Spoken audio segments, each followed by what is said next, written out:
2 дена пред почетокот на генералниот штрајк што го најави СОНК на своето членство во училиштата и градинките, родителите добиваат насоки како да постапат со своите деца.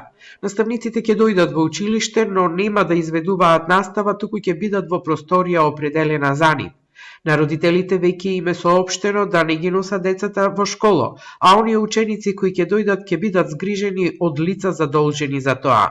На родителска средба ни е кажано дека во понеделник нема да има настава, доколку учениците сепак се појават во училиште.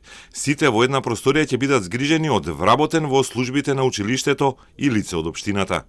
Министерството за труд и социјала денеска соопшти дека во сите предучилишни установи децата ќе бидат згрижени и за време на штрајкот. Од градинките велат дека со децата ќе бидат воспитувачките кои нема да протестираат, но ниту едно дете нема да биде вратено дома.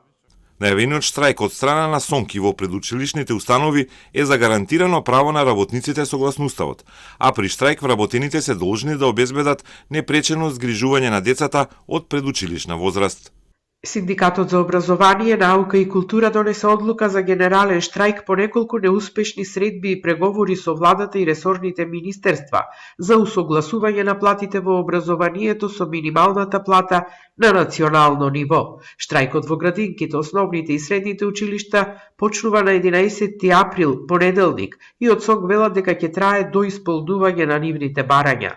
Синдикатот бара разбирање од родителите на учениците и убедени се дека нивната синдикална борба за остварување социјални права ќе вроди со плод. Денеска добија поддршка и од Конфедерацијата на слободни синдикати, а писмо со поддршка до СОНК пристигна и од Европската конфедерација на синдикати за образование.